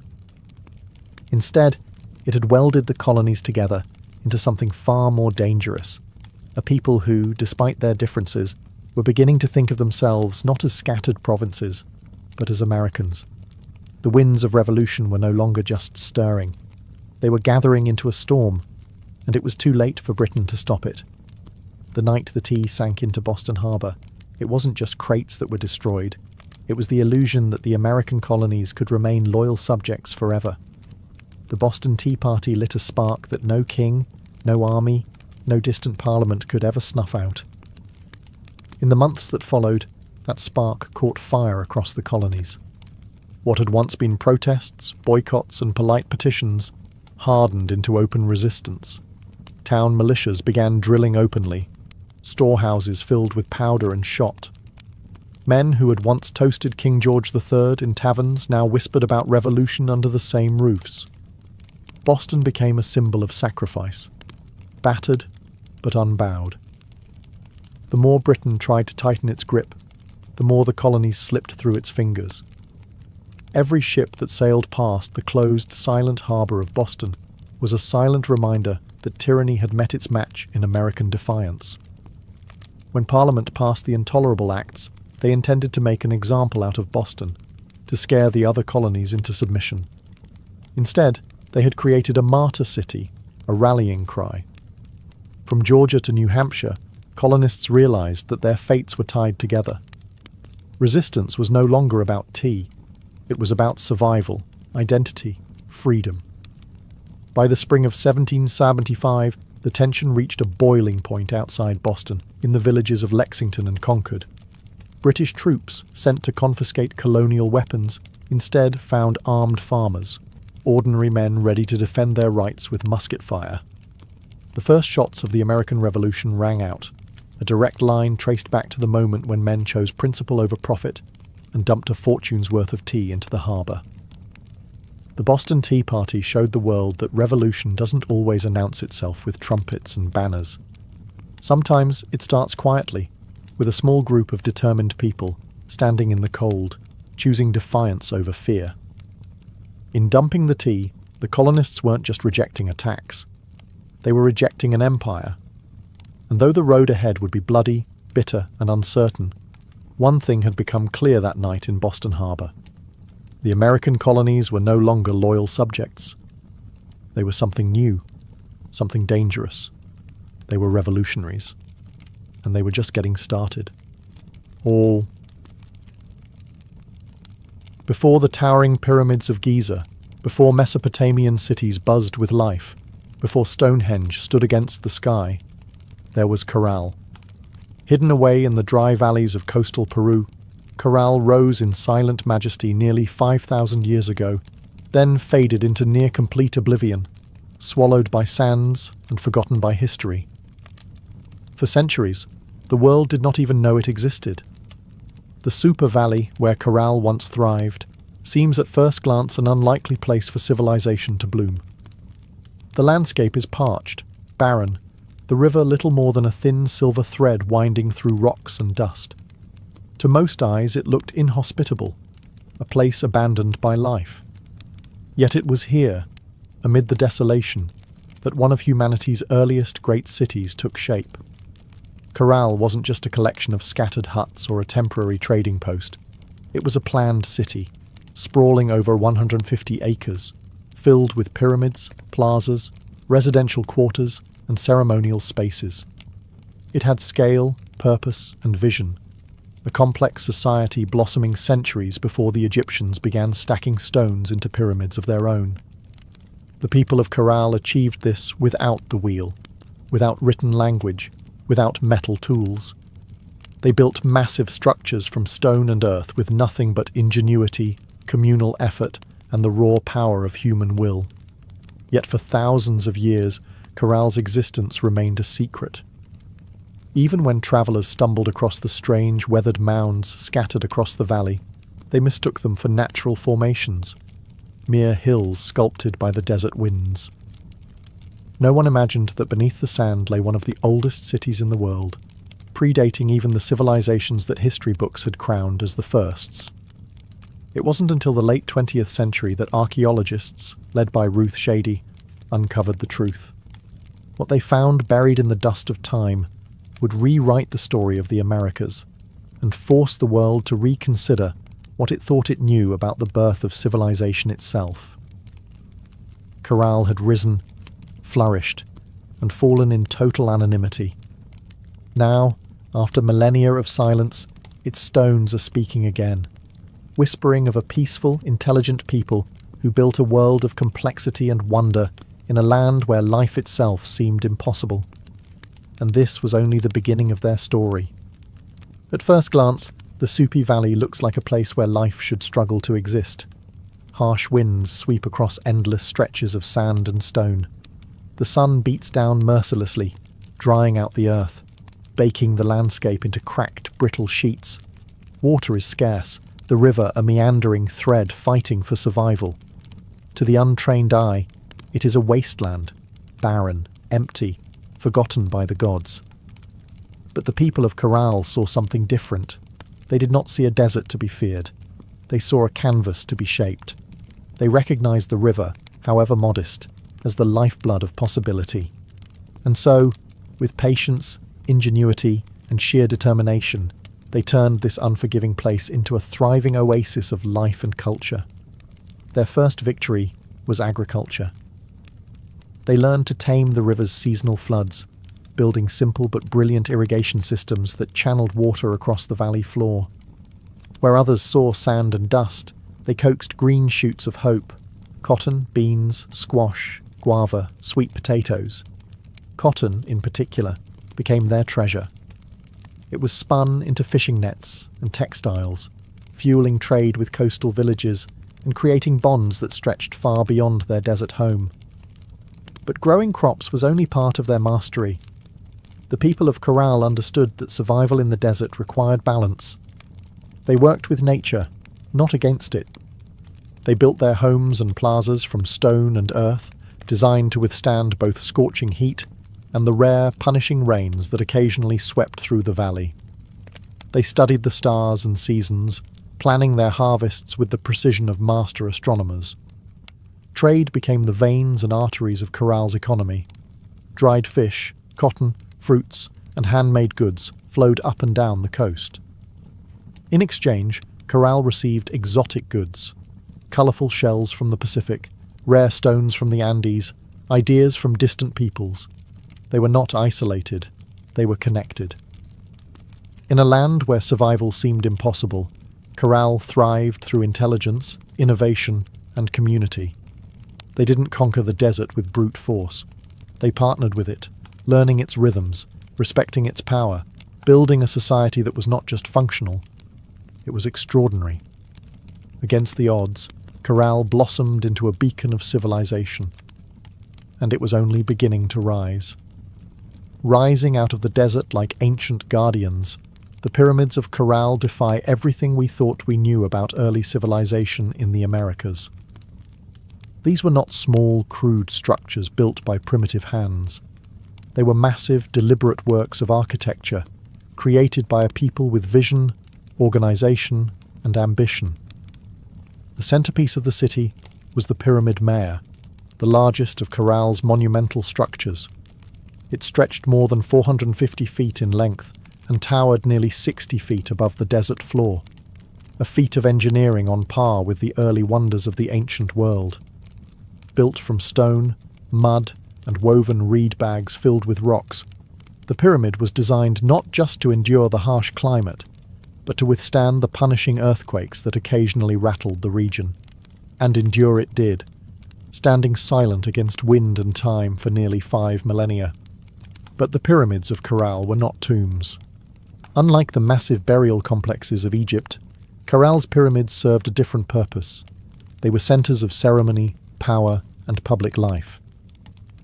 Temples and gathering spaces crowned their summits, accessible by broad, elegant staircases.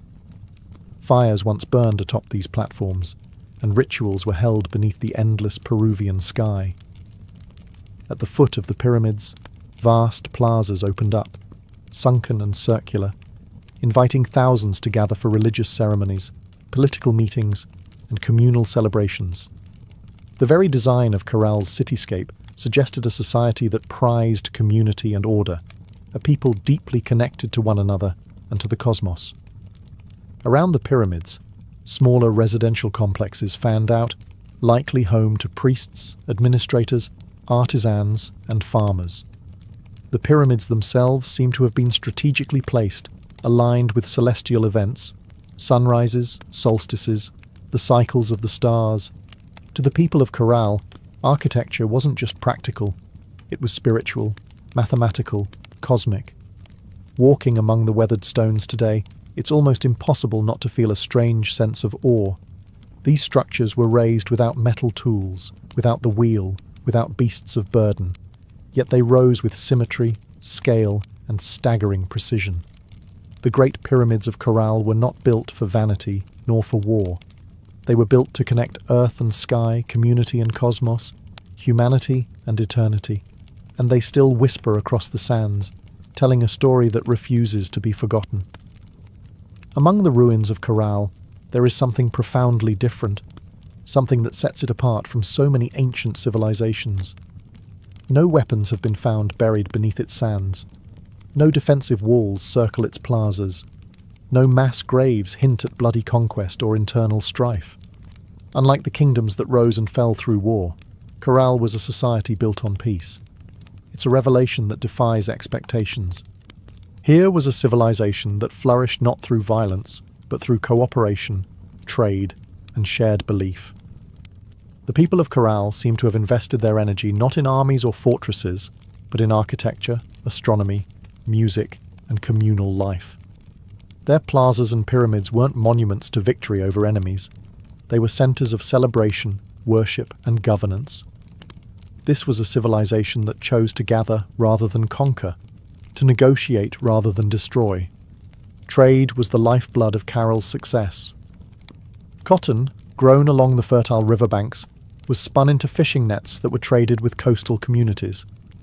In return, Carroll received dried fish, an essential source of protein, and exotic goods from faraway places, colourful shells from the Pacific, precious stones from the highlands, and even rare tropical fruits from distant valleys.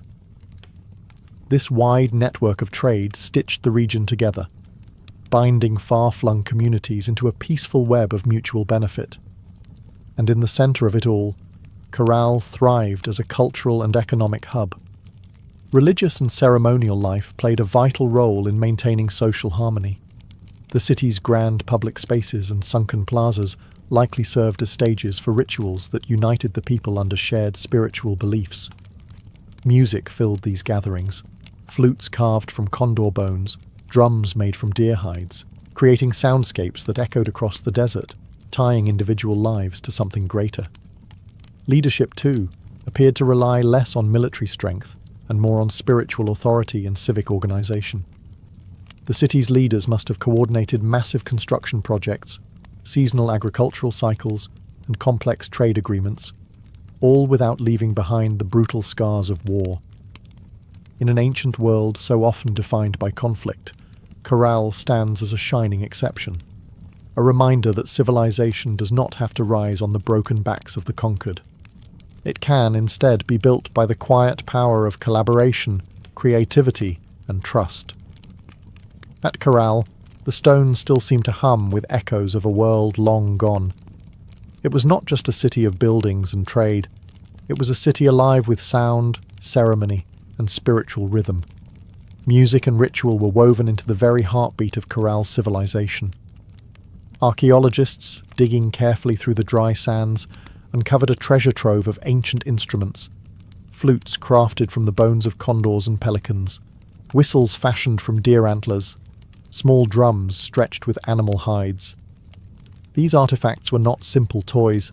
They were crafted with care, tuned to specific notes, designed to carry sound across the wide open plazas of the city. In a world without written language, music spoke the language of the soul. Imagine it, the low thrum of drums rising at dusk, flutes keening like the desert wind, feet stamping on the sunken plazas as hundreds gathered under the fading light. Fires would crackle atop the pyramid platforms. Priests, dressed in intricate woven garments, would chant to the gods of the river, the earth, the stars. In those moments, Corral was not just a city, it was a symphony. The layout of Corral itself suggests that ritual life was at its core. The grand plazas were not mere open spaces. They were stages for communal ceremonies, carefully designed to draw people together. The sunken circular courts acted like ancient amphitheatres, focusing sound and sight onto the rituals performed at their centres. And above them all, the pyramids loomed, not as tombs, but as sacred mountains built by human hands, linking the earth to the heavens. Rituals likely marked the turning of the seasons, the cycles of planting and harvest, the movements of the stars. Music was not just entertainment. It was a bridge between people, between nature and the divine, between the known and the mysteries beyond. No violent murals, no terrifying gods of war, no bloodthirsty sacrifices. In Corral, the spiritual world seems to have been one of harmony, celebration, and reverence. Even today, when the desert wind whistles through the ruins, you can almost hear it. The faint strains of ancient music, the forgotten songs of a people who found beauty, meaning and connection in the heart of the harsh, endless sands. Carol wasn't just a place of music, trade and ritual. It was a marvel of engineering, a testament to human ingenuity in one of the harshest landscapes on Earth. Without metal tools, without the wheel, without draft animals, the people of Corral shaped a city of stone and earth that has endured nearly 5,000 years. Their achievements were astonishing. Massive pyramids rose from the desert floor, constructed not with small, fragile bricks, but with enormous stones carried across the dry valley. Workers transported rocks using reed bags, ingenious baskets strong enough to bear heavy loads, woven from the very plants that grew along the riverbanks. Layer upon layer, they built with care, stacking stone and filling the interiors with rubble to create structures that could withstand not only time, but nature's fury. And they understood nature well. Corral lies in a region prone to violent earthquakes, yet their pyramids and plazas survived largely intact. How? By mastering earthquake-resistant architecture. Builders used flexible construction techniques, layered fills, wide foundations, and rounded corners that allowed their monuments to absorb and dissipate seismic energy. It was engineering born not from textbooks, but from an intimate knowledge of the earth itself. Water management was another silent triumph. Despite living in a desert, the people of Corral developed sophisticated irrigation systems. Channels and canals carefully guided river water to their agricultural fields, allowing crops to flourish even during dry seasons. No water was wasted. Every drop mattered. The layout of Corral itself reflected brilliant urban planning. Major structures aligned with key astronomical points, suggesting a deep understanding of the solar cycles. The sunken plazas, with their precise geometry, were more than gathering places. They were instruments for tracking the heavens, allowing priests and astronomers to predict seasons crucial for survival. Even the city's organization spoke of a complex society. Residential zones, administrative areas, ceremonial centers, all were arranged in harmony, balancing communal life with sacred spaces. They built not just for the moment, but for generations. Today, as modern engineers marvel at Corral's resilience, they are reminded that greatness is not measured by technology alone. Sometimes the deepest wisdom lies in understanding the forces of nature, in working with the land, not against it. Corral's stones have endured storms, quakes, and the erosion of time itself. They stand as a silent testament to a civilization that engineered their dreams into the desert sands. For centuries, the city of Corral flourished, a beacon of peace, music, trade, and architectural mastery in the desert sands. And then, quietly, almost without a trace, it was abandoned. No fires marked its fall, no signs of conquest scar its walls, no mass graves or shattered monuments tell a story of sudden disaster. Instead, Corral simply faded, its plazas emptied, its pyramids left to the drifting sands, its flutes and drums silenced by time. Why did they leave? That question still lingers like a ghost across the Super Valley. Some scholars believe that environmental change struck the final blow. Evidence suggests that a long period of drought may have crippled Corral's agriculture. Without the river's life-giving waters, the fields would have withered. Trade networks, dependent on surplus cotton and food, would have faltered. The careful balance Corral had maintained with its harsh environment may have finally tipped beyond repair. Other theories point to shifting trade routes. As neighbouring cultures grew and new centres of power emerged along the coast and inland, Corral's influence might have diminished. Perhaps the goods they once supplied, cotton, fish, produce, were no longer enough to sustain their role as a dominant city. Slowly, the lifeblood of commerce drained away. Still others whisper of internal decline. Without written records, we can only imagine political struggles, religious upheaval, or simple exhaustion after centuries of growth. Even peaceful societies can fracture under pressure when survival becomes uncertain. Whatever the cause, the departure seems to have been gradual, not sudden. Families